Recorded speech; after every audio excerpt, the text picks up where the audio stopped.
कांग्रेस प्रदेश अध्यक्ष कमलनाथ द्वारा चलाए जा रहे घर घर चलो अभियान के अंतर्गत कांग्रेस जिला उपाध्यक्ष सिद्धार्थ शंकर बुंदेला ने शनिवार को 5 गांवों का दौरा किया।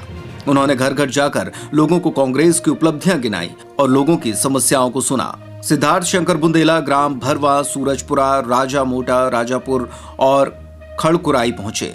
अंत में दिवाले घाट पर आयोजित भंडारे में शामिल हुए। इस अवसर पर उनके साथ पूर्व विधायक शंकर प्रताप सिंह बुंदेला, कांग्रेस जिला अध्यक्ष लखन पटेल, कांग्रेस महामंत्री लखन दुबे, कोषाध्यक्ष चौबे चौधरी, रोशन सिंह धमना, जयपाल सिंह सहित बड़ी संख्या में कांग्रेसी मौजूद रहे।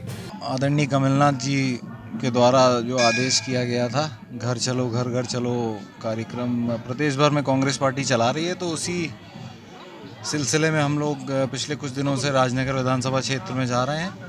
और जो कायदे से जो तरीका होता है होना चाहिए, उन्होंने एक पत्र भेजा है प्रदेश की पूरी जनता के लिए, और उसको वहाँ तक पहुँचाने के लिए घर घर जाना बहुत ज़रूरी है। उसके बिना वो काम हो नहीं पाएगा।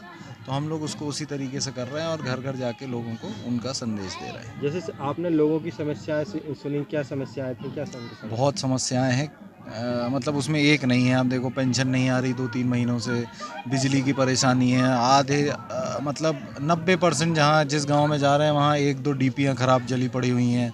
बिल इतने लंबे लंबे आ गए हैं, कोरोना टाइम का बिल 5-5 हज़ार घर का बिल यहाँ पहुँचा दिया है लोगों का। जो शहर में जिनके घरों में एसी होते हैं उनके यहाँ आते हैं ऐसे बिल, जो इन्होंने यहाँ पर पटक दिए हैं एक गाँव की जनता के ऊपर।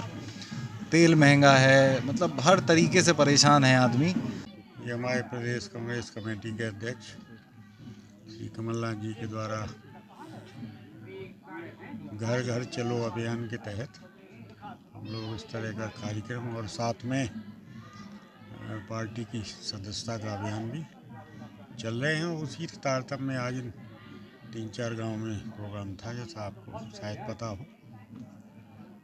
और यहाँ कम से कम आकर ये भी पता लगता है कि कौन कौन सी समस्याएं, क्या समस्याएं हैं। वो समस्याएं जिन पे सरकार का ध्यान ही नहीं है।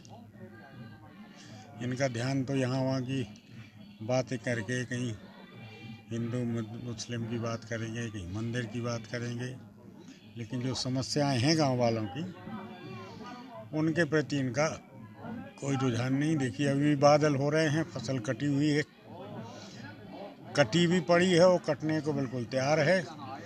पिछली फसल में भी जो नुकसान हुआ था, शिवराज सिंह ने बड़ी लंबी चौड़ी बातें की कि नहीं, हम फसल बीमा का पैसा गांव वालों को दिलाएंगे।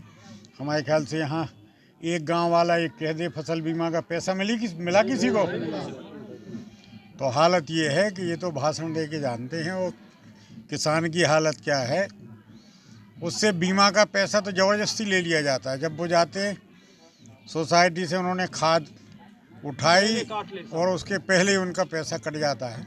कमलनाथ जी की सरकार आई, भले वो 15 महीने चली, इन्होंने 2 लाख रुपए तक के कर्जे माफ़ किए। बहुत लोगों के हुए, बहुत लोगों के नहीं हो पाए। उसके बाद ये क्यों स्कीम बंद कर दी आपने? आप बड़े हितैषी हैं, किसानों के लड़के बनते हैं, मैं किसान का बेटा हूँ, तो जो स्कीम चालू थी वो कम से कम वो चालू तो रखते।